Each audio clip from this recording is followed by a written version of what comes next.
السلام علیکم میرے پیارے پیارے ریڈرز، کیسے ہیں آپ؟ یقیناً ٹھیک ہوں گے۔ تو لے کر آ چکے ہوں حلف جاں کی لمبی لمبی شمبی ساری ایپیسوڈ آف حلف جاں 77 ایپیسوڈ ہے، بہت ہی پیاری اور لانگ ایپیسوڈ ہے۔ تو اب آئے گی عید تک جو ہے وہ ایک دن کے گیپ سے ایپیسوڈ دوں گی، لیکن اسی طرح ہی لمبی آئے گی۔ آج کی بھی لمبی ہے، آئی تھنک 50 تک تو ہوگی، مجھے اندازہ بھی میرا یہی ہے۔ تو چلتے ہیں ایپیسوڈ کی طرف۔ ایپیسوڈ بہت پیاری ہے، تو دل تھام لیجئے۔ کہانی ایک ہفتہ آگے جانے والی ہے، یعنی 5-6 دن آگے جانے والی ہے، تو مزہ آنے والا ہے۔ تو لیٹس سٹارٹ۔ اب اثر ان سر پھرے لوگوں کے بیچ خود ہی جا رہا تھا۔ خدا خیر کرے، دونوں افسردہ ہیں۔ ارشیا نے ڈرائیونگ کرتے ہوئے انیس کی طرف دیکھتے سرگوشی کی، تو انیس نے مرر کے تھرو پیچھے دیکھا۔ شماس صاحبہ رضی سومرو کے بازو کے حصار میں سمٹ کر بیٹھی تھی۔ مجھے یقین ہے یہ افسردگی بس کچھ دیر کی ہے، وہ بلا کا پر امید تھا۔ ارشیا نے اس کی طرف محبت سے دیکھا۔ ابھی وہ ناراض تو نہیں لگ رہا تھا، پر بہت زیادہ سنجیدہ تھا۔ وہ یہی سوچ رہی تھی کتنا ستا رہی ہے، پھر بھی وہ اس کے ساتھ کھڑا ہے۔ مجھے تمہارے یقین پر یقین ہے۔ ماما کی کال آ رہی ہے، یقیناً وہ بہت تجسس کا شکار ہوں گی۔ اول اعتماد وہ انیس پر نچھاور کرے، اس کی سرسری مگر گہری نظر سے گھبرا کر فوری سوہا کی آتی کال اٹینڈ کرے، فون کان سے لگا گئی۔ کہاں رہ گئے تم دونوں؟ اور سرپرائز انتہا ہو گئی انتظار کی۔ سوہا نے یہ تیسری کافی بھی پی لی تھی، اب بھی انتظار کر کے بس ہو گئی تو کال کی۔ بس مما، ہم 10 منٹ دور ہیں، سرپرائز بھی آ رہا ہے۔ ارشیا نے انیس کو پھر پیچھے بیٹھے ننھی نانو کو دیکھتے بتایا، تو سوہا کی دلچسپی جیسے مزید بڑھ سی گئی۔ ٹھیک ہے مما کی جان، بس جلدی پہنچو، میں شدت سے منتظر ہوں، سوہا نے پیار سے کہا اور رابطہ توڑا، جبکہ ارشیا کا دل بھی ننھی نانو کی طرح تھوڑا بھاری تھا، کیونکہ یہ ملن آسان نہیں ہونے والا تھا۔ لگ بھگ 21-22 سالوں کی جدائی تھی۔ بہرحال وہ لوگ 10 منٹ تک پہنچ چکے تھے۔ صفدر بابا کی گیٹ کھولتے ہی انیس نے لینڈ کروزر زن کرتی پورچ میں داخل ہوئی۔ انیس نے گاڑی روکی، سیٹ بیلٹ کھولتے وہ ارشیا کے ساتھ ہی نکلا، اور دونوں عقب میں بیٹھے افراد بھی بھاری دل سمیت اپنی اپنی جانب سے اترے۔ شماس صاحبہ کی طرف ارشیا نے اپنا ہاتھ پھیلایا، جبکہ رضی سومرو کے لیے ان کا شیر بچہ انیس موجود تھا۔ انیس اور ارشیا آپس کا ہر مسئلہ اور الجھن بھولے اس وقت فکر مند تھے، تو ان تینوں کے لیے، ایک بیٹی کے لیے اور ان دو مہربان ہستیوں کے لیے جنہوں نے ایک مدت سے اپنی اکلوتی بیٹی کو سینے لگا کر نہیں دیکھا تھا۔ پوش میں گاڑی رکنے کے بعد ان سب کے بیچ کی ہلچل کی آواز ابھی مکمل طور پر مدھم بھی نہ ہوئی تھی کہ سوہا کے گھر کا مین دروازہ کھلا۔ دروازے پر کھڑی سوہا بے اختیار چند قدم آگے بڑھی۔ اس کے چہرے پر بے چینی، تجسس اور ہلکی سی مسکراہٹ ایک ساتھ موجود تھی۔ کہاں رہ گئے تھے تم دونوں؟ وہ کہتے ہوئے گارڈن سائڈ سے جڑی 3 عدد سیڑھیوں تک آئی، مگر اگلے ہی لمحے اس کے قدم جیسے زمین میں گڑ گئے۔ سامنے کا منظر دیکھ کر سوہا سومرو جیسے زمین میں دھنس سی گئی۔ اس کی نظر ارشیا کے پیچھے کھڑی اس عمر رسیدہ خاتون پر جا کر ٹھہری۔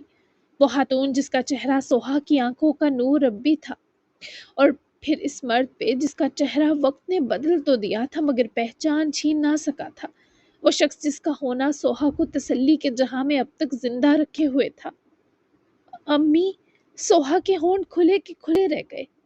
لفظ اس کے لبوں سے لگ کر اکھڑتی سانس کی طرح باہر نکلا۔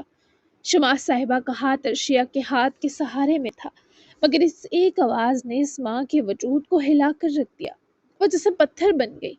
رضی سومرو کا ہاتھ بھی بے اختیار انیس کے ہاتھ میں لرز گیا۔ پورچ میں ایک لمحے کو ایسی خاموشی چھا گئی جیسے وقت رک گیا ہو، جیسے سانسیں تھم گئی ہوں۔ ارشیا نے دھیرے سے شماس صاحبہ کا ہاتھ چھوڑتے ماما کی طرف دیکھا۔ ننھی نانو، یہی تھا سرپرائز ماما، اس نے بہت نرمی سے آزردہ سی سرگوشی کی۔ یہ لفظ جیسے ان سب کے دلوں کو لرزا گئے۔ شماس صاحبہ کی آنکھوں میں اچانک پانی بھر آیا، انہوں نے لرزتے ہوئے اپنے قدم آگے بڑھائے۔ امی! سوہا جیسے تڑپ کر سسکتی خود کو روک نہ سکی۔ وہ ایک دم ان سیڑھیوں سے نیچے اتری اور چند قدم میں ان تک پہنچ گئی۔ اگلے ہی لمحے وہ اپنی ماں کے سینے سے لپٹ چکی تھی۔ 21-22 برسوں کی جدائی، 21-22 برسوں کی ضد، 21-22 برسوں کی خاموشی، سب اس ایک لمحے میں آنسو بن کر ان ماں بیٹی کی آنکھوں سے بہنے لگے۔ ارشیا کا دل بھی بھر آیا، جبکہ انیس نے رضی سومرو کو اپنے ہاتھ اور بازو کا حصار اب بھی دے رکھا تھا۔ امی مجھے معاف کر دیں، میری کوتاہیوں، الزام تراشیوں اور بے حسیوں کو۔ سوہا کی آواز روتے روتے ٹوٹ رہی تھی۔ شماس صاحبہ نے ایک پل نہ لگایا اس بے حس اولاد کو اپنے سینے لپٹانے میں۔ یہی تو ماں ہوتی ہے، اپنی اولاد کے ایک آنسو پر پگھل کر موم ہو جانے والی۔ میں نے آپ لوگوں کو بہت یاد کیا، بہت۔ شماس صاحبہ کے ہاتھ پہلے چند لمحے فضا میں معلق رہے، جسے وہ یقین ہی نہ کر پا رہی ہوں۔ پھر اچانک انہوں نے اپنی بیٹی کو زور سے سینے سے لگا لیا۔ پاگل لڑکی ہو تم ہماری سوہا، تم نے بہت ستایا ہمیں۔ ان کی آواز آنسوؤں میں بھیگ گئی۔ ہم نے بھی تمہیں بہت یاد کیا، تمہاری تمام تر کوتاہیوں کے ہم تمہیں اپنے دل و روح سے نکال نہیں سکے۔ اتنے پاس آ کر تم سے گریز برتنا کم از کم ایک ماں کے لیے تو بہت مشکل تھا۔ سوہا بچوں کی طرح ان سے لپٹ کر رو رہی تھی۔ اسی لمحے رضی سومرو چند قدم آگے بڑھے۔ ان کی آنکھوں میں نمی تھی مگر چہرہ اب بھی سختی کا نقاب اوڑھے تھا۔ انیس نے ان کے عقب کی جانب نزدیک ہوتے قدم اٹھائے تو وہ عرشیہ کے ساتھ آ رکا۔ سوہا نے اپنی ماں سے الگ ہو کر اپنے والد کو دیکھا۔ بابا، اس کی آواز میں وہی بچپن والا بے قرار لہجہ تھا۔ رضی سومرو کا سینہ جیسے درد کی طغیانی سے بھر آیا۔ آپ ناراض تھے، ہونا بھی چاہیے تھا، مگر میں کبھی آپ دونوں سے دور نہیں ہوئی بابا۔ آپ مجھ سے پہلے ہی خفا تھے، میں نے آپ کی ناراضگی مزید بڑھا دی۔ وہ روتے ہوئے رضی صاحب کو دیکھتے بولی۔ رضی سومرو نے گہری سانس لی، پھر اچانک انہوں نے ہاتھ بڑھا کر سوہا کے سر پر رکھ دیا۔ وہ بھی اسے گلے نہیں لگا سکے تھے، ان کے سینے میں بہت سا کرب دبا تھا۔ بہت ضدی تھی تم، بہت تکلیف سے گزارا ہمیں، تم پر ہوتا تو ہمیں مار چکی ہوتی۔ یہ تو عرشیہ ہم سے دور نہیں ہوئی جس کے سہارے ہم بوڑھے اب تک جی لیے۔ ان کی آواز اپنا ہاتھ ہٹانے کے ساتھ بھاری ہو گئی تو سوہا نے تڑپ کر بابا کا ہاتھ اپنے ہاتھ میں لیتے شدت جذبات سے چوما۔ ایسا مت کہیں بابا، آپ دونوں سے لاپرواہ کبھی نہیں رہی۔ عرشیہ کو آپ دونوں کی زندگی کا حصہ بنا دیا کیونکہ میں آپ کی زندگی کا حصہ رہنے لائق نہ بچی تھی۔ میں نے بہت تکلیف دی تھی، میں اپنے کیے پر شرمندہ تھی، نادم تھی۔ میں اتنا ہی تڑپی ہوں جتنا آپ دونوں، لیکن میں کیا کرتی، وہ سب مجھے بھی پاگل کر گیا۔ وہ جانتی تھی امی کو منانا مشکل نہیں، پر یہ شکستہ دل والا باپ اتنی جلدی نہیں ماننے والا تھا۔ نہیں سوہا، تم اتنا نہیں تڑپی جتنا ہم تڑپے۔ چھوڑو ہاتھ، تمہاری ماں تمہیں معاف کر سکتی ہے لیکن میرا اتنا بڑا دل نہیں۔ میں یہاں صرف عرشیہ اور انیس کے کہنے پر آیا ہوں، ورنہ تمہارے لیے میرے دل میں ابھی کوئی گنجائش نہیں۔ وہ اپنا ہاتھ سوہا کے ہاتھ سے کھینچ گئے۔ سوہا ان کے ایسے رویے سے بالکل حیران نہ تھی بلکہ وہ اسے برحق جان رہی تھی۔ بس کریں رضی، شماس صاحبہ نے روتے ہوئے اپنے شوہر سے التجا کی۔ انیس اور عرشیہ بھی جیسے ایک سی تکلیف میں تھے، پر رضی سومرو کا دل چھلنی تھا۔ ان کے پاس کوئی بٹن نہ تھا جسے دبا کر وہ نارمل بن جاتے۔ نہیں شماس، بس نہیں کروں گا، تم پگھل گئی یہی کافی ہونا چاہیے اس کے لیے۔ ماں جیسا دل ایک باپ کے پاس نہیں ہوتا۔ ماں کی کوکھ سے بچوں کا براہ راست تعلق ہوتا ہے تبھی ماں پگھل جاتی ہے۔ باپ کے دل ایک بار تکلیف سہ کر سخت ہو جائیں تو پگھلنے میں بہت وقت لیتے ہیں۔ رضی سومرو کی باتوں نے جیسے سوہا کے دل کے اندر کہیں گہرا زخم چھیل دیا تھا، مگر اس نے کوئی صفائی دینے کی کوشش نہ کی۔ وہ صرف سر جھکائے کھڑی رہی۔ پھر وہ سب خاموشی سے گھر کے اندر چلے گئے۔ لیونگ ایریا میں ایک بار پھر افسردگی کا عالم تھا، کوئی بھی نہیں بیٹھا تھا۔ چند لمحے بعد سوہا نے آہستہ سے اپنے آنسو پونچھے اور اپنے باپ کے سامنے ایک قدم اور آگے بڑھائی۔ ٹھیک کہتے ہیں آپ بابا۔ اس کی آواز کانپ رہی تھی مگر اس میں عجیب سی سنجیدگی بھی تھی۔ میں نے آپ دونوں کو بہت تکلیف دی، آپ کو حق ہے مجھ سے ناراض رہنے کا۔ وہ چند لمحے رکی، پھر دھیرے سے اپنی اٹکتی سانس سنوارتے بولی، لیکن ایک بات ضرور کہوں گی، میں نے آپ لوگوں کو چھوڑا نہیں تھا۔ میں نے صرف اپنی زندگی کا فیصلہ خود کیا تھا پہلے، اور بعد میں جو کیا وہ تکلیف کے ہاتھوں کیا۔ رضی سومرو کے چہرے کے عضلات سخت ہو گئے، جبکہ اب تو عرشیہ بھی فکر مند تھی کہ ماما کن الزامات کی بات کر رہی ہیں، کیونکہ یہ ناراضگی تو کچھ اور ہی لگ رہی تھی۔ خود انیس بھی الجھن کا شکار تھا، اور اسی سب نے ہمیں اکیلا کر دیا تھا، انہوں نے کڑوی آواز میں کہا۔ سوہا نے احساس جرم میں مبتلا ہوتے سر ہلا دیا۔ ہاں کیا تھا، اور اس کی سزا میں نے بھی بہت سالوں بھگتی ہے بابا۔ وہ پہلی بار سیدھا اپنے باپ کی آنکھوں میں دیکھ رہی تھی جہاں سرہائی گھلی تھی۔ میں ہر رات آپ کو یاد کر کے روتی رہی۔ ہر بار جب عرشیہ نے اپنے نانا نانی کا پوچھا میں نے اسے آپ کے پاس بھیجا، کیونکہ میں چاہتی تھی یہ وہ سب پائے جو میں نے کھو دیا تھا۔ میں چاہتی تھی کیونکہ اس حادثے کے باوجود میں جانتی تھی جتنی آپ دو کی آغوش میں محفوظ ہے اتنی کہیں نہیں ہو سکتی۔ ارشیا کی آنکھیں مما کی بات پر نم ہو گئیں۔ خشک تو کسی کی نہ تھی سوائے انیس کہ وہ بھی شدید غمگین تھا۔ وہ انیس کی بازو کے قریب آ کر کھڑی ہو گئی جیسے ان سب کو ایک ساتھ بے یقینی سے دیکھ رہی ہو۔ اب وہ کچھ سمجھ رہی تھی کہ اس کی ماں نے ایسی کون سی مزید زیادتی کی جس سبب اتنے سال کی دوبارہ جدائی بیچ میں حائل ہوئی، ورنہ ارشیا کے 6-7 سال کا ہونے تک تو سوہا کوبا جاتی رہی تھی۔ میں جانتی تھی بابا آپ مجھے معاف نہیں کریں گے، اس لیے کبھی آپ کے دروازے پر آ کر کھڑی نہیں ہوئی۔ سوہا کی آواز اب اور بھی درد کے اثر سے مدھم ہو گئی۔ مجھے ڈر تھا کہیں آپ واقعی کہہ نہ دیں کہ میں آپ کی بیٹی نہیں رہی۔ وہ ایک لمحے کو رکی پھر بہت دھیرے سے بولی۔ یہ کہتے ہوئے اس کی آواز ٹوٹ گئی۔ شماس صاحبہ نے اپنے آنسو پونجھے اور رضی سومرو نے تکلیف سے اس پر سے نظریں ہٹا لی۔ ان کے چہرے پر سختی ابھی بھی تھی مگر آنکھوں کے کناروں پر نمی چمکنے لگی تھی۔ چند لمحے وہ خاموش کھڑے رہے۔ تم نے اپنی ضد میں ہمارا گھر خالی کر دیا سوہا۔ انہوں نے گہری سانس لی اور دھیرے سے پھٹ پڑے۔ ان کی آواز پہلے سے کم سخت تھی۔ ہم ہر دروازے کی آہٹ پر سمجھتے تھے شاید تم آئی ہو۔ سوہا کے آنسو بابا کی بے بسی پر پھر بہنے لگے۔ ارشیا کے ساتھ جب وہ سب کچھ ہوا تو میں نیم پاگل سی ہو گئی تھی، معاف کر دیں، مجھے بہت شرمندگی ہے اپنے کیے پر۔ سوہا کی آواز کرچیوں میں بدلی، ہر کوئی اس کی بے بسی دیکھ پا رہا تھا۔ معافی اتنی آسان نہیں ہوتی، تمہیں دل سے نہیں نکالا اس لیے کر دوں گا معاف جلد یا بدیر، لیکن کوبا سے بہت سال پہلے آتے ہوئے تمہاری زبان پر یہ بات تھی سوہا کے ارشیا کے ساتھ جو سب ہوا اس میں ہم دونوں کا قصور تھا۔ تم نے ہم پر الزام لگایا، تبھی تم اسے ہم سے دور لے گئی، پھر یہ ہم سے کبھی کبھی ملنے آتی، بس جیسے ہی مانوسیت پیدا ہوتی تم اسے واپس بلا لیتی۔ میرے دل پر بہت زخم ہے، وقت لگے گا۔ سوہا نے بھیگی آنکھوں سے بابا کو دیکھا جو جا کر صوفے پر گرنے کے انداز میں بیٹھ گئے۔ کیا مطلب ہے سب کا؟ میرے ساتھ جو ہوا اس کا الزام آپ نے ننی نانو کو دیا مما، یہ جانتے ہوئے کہ گھر سے میں خود نکلی تھی آپ نے میری سب سے محفوظ پناہ کو ایسا کہا۔ ارشیا کے الفاظ، اس کی بے یقینی، اس کی آنکھوں کے بے تاب بہتے آنسو، سب کچھ جیسے آگہی پر دردناک رخ اختیار کر گیا۔ سوہا نے گھبرا کر ارشیا کو دیکھا، وہ نفی میں سر ہلاتی ارشیا تک آئی، پر ارشیا ان سے دور ہو کر مزید قریب آنے سے روک گئی۔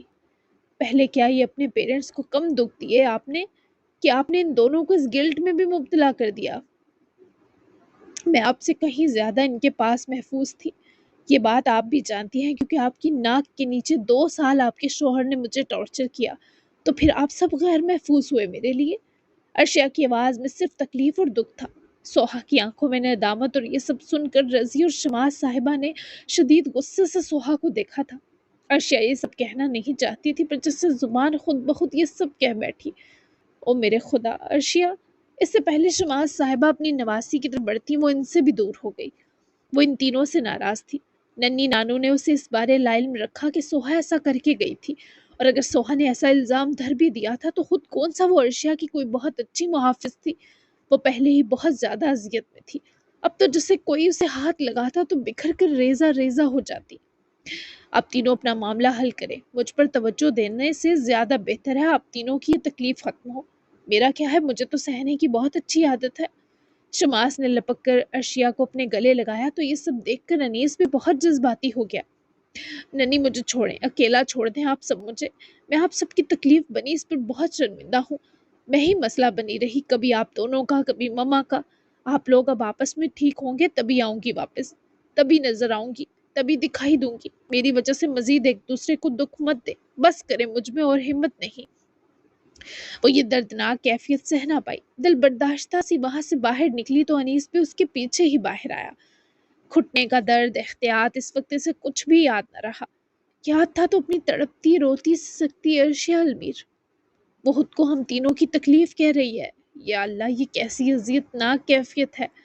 رضی سومرو نے جیسے بے بسی کی انتہا پر اپنا دل تھاما تھا، وہ ماں بیٹیاں بھی شدید افسردہ تھیں۔ ارشیا، وہ لمبے لمبے ڈگ بڑھتا اس تک پہنچا، اس کو بازو سے پکڑ کر روک گیا، نہ صرف روکا بلکہ اس کے آنسو اپنے سینے سے لگاتے بازو اس کی طرف جکڑتے بلکہ اس کو اپنے سینے سے لگاتے بازو اس کی طرف جکڑے۔ ارشیا نے بے بسی سے اس کی بازوؤں میں دم سہارتے رونا شروع کر دیا، اتنا برا کہ جیسے وہ اپنے ہی ہونے پر ماتم کر اٹھی ہو۔ ارشیا میری جان، بس وہ اس کو سنبھالنے میں ڈر رہا تھا کہیں اس لڑکی کا رونا انیس کی جان پر نہ بن جائے۔ بس کیا اب میری بس ہونے والی ہے؟ میں اتنا امتحان بنی رہی ان تینوں کا، انیس کیوں آئی میں دنیا میں آخر؟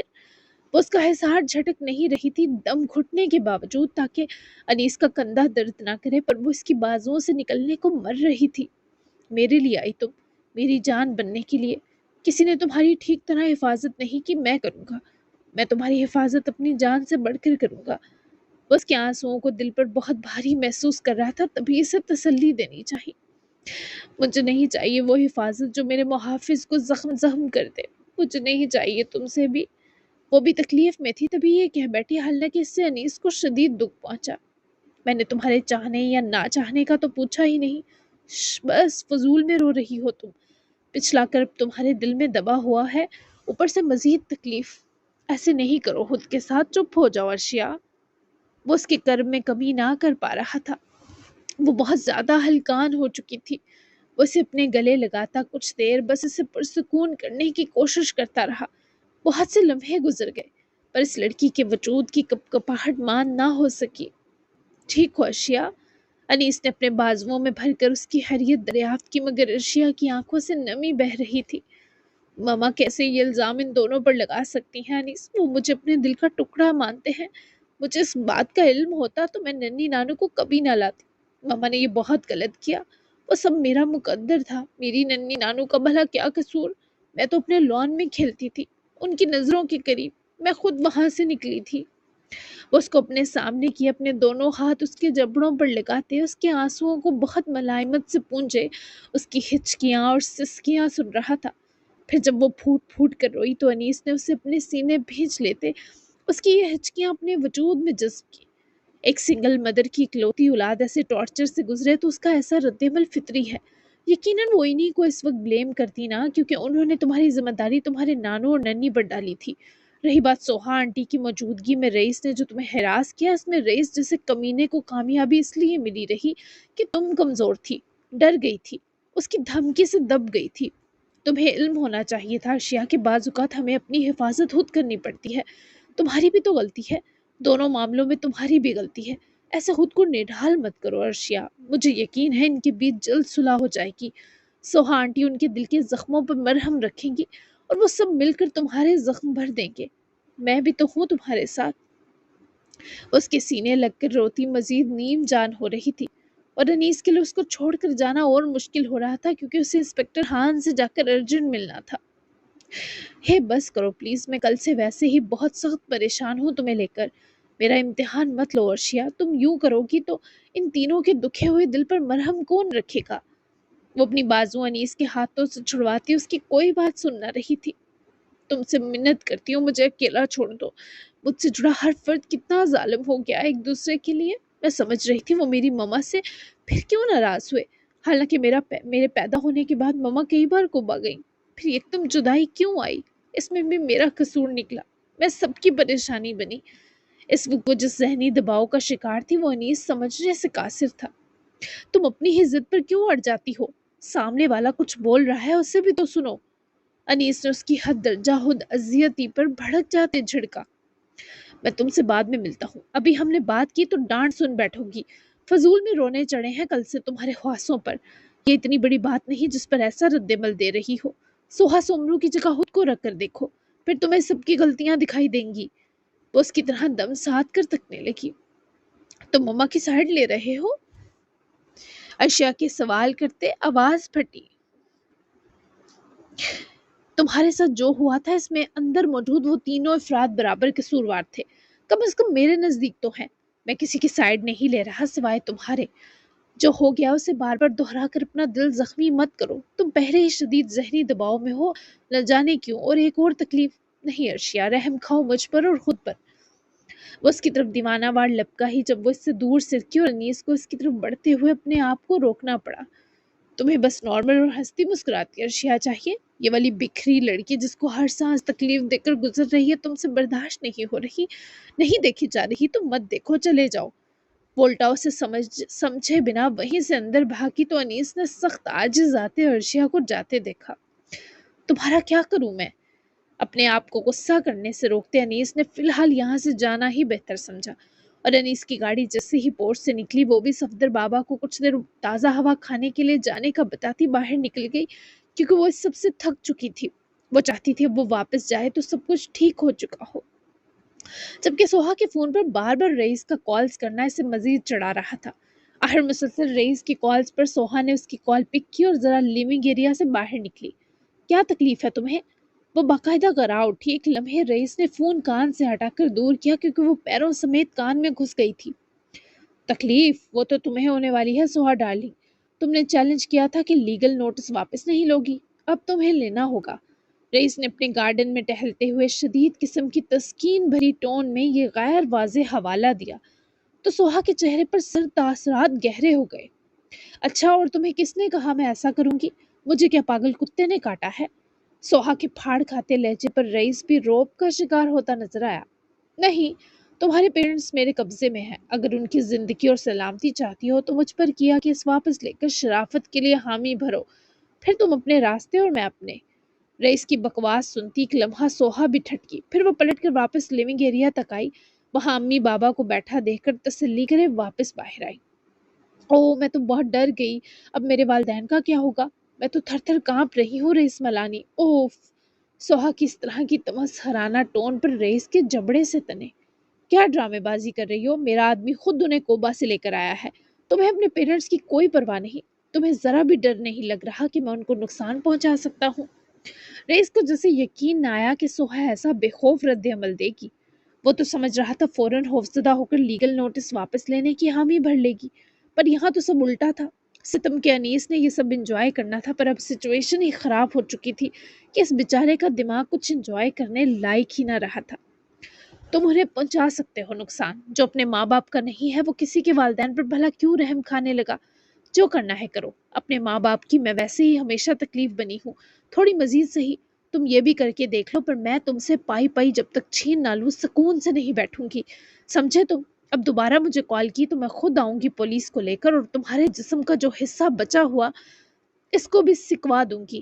اب بند کرو کال منحوس آدمی، آگے زندگی میں کم مسائل ہیں کہ تم نے بھی اپنے ڈرامے شروع کر دیے۔ سوہا نے نہ کوئی لحاظ کیا اور نہ ہی کوئی نرمی برتی، رئیس کو پورے کا پورا دھو کر رکھ دیا تھا اور رئیس کے منہ پر بھی کال کاٹ دی، جس سبب رئیس نے کٹی کال پر سکرین کو حیرت و صدمے سے دیکھا۔ یاسر اسی کی طرف چلا رہا تھا، اس نے رئیس کے تاثرات دیکھ لیے تھے۔ تمہیں کس نے کہا تھا یہ فلاپ مشورہ دیتے مجھے؟ اس کمینی عورت کو اپنے ماں باپ کی پرواہ ہی نہیں، کہہ رہی ہے جو کرنا کرو۔ او میرے خدا، یہ عورت مجھے پاگل کر دی گی۔ چھوڑ دو ان لوگوں کو،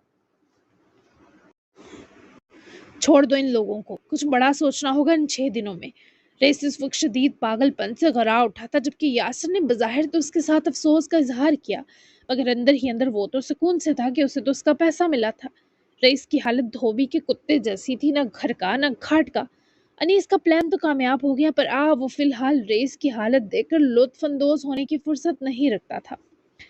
مجھے فکر رہے گی، ان لوگوں سے الجھنے کی ضرورت نہیں آپ کو اثر، پلیز۔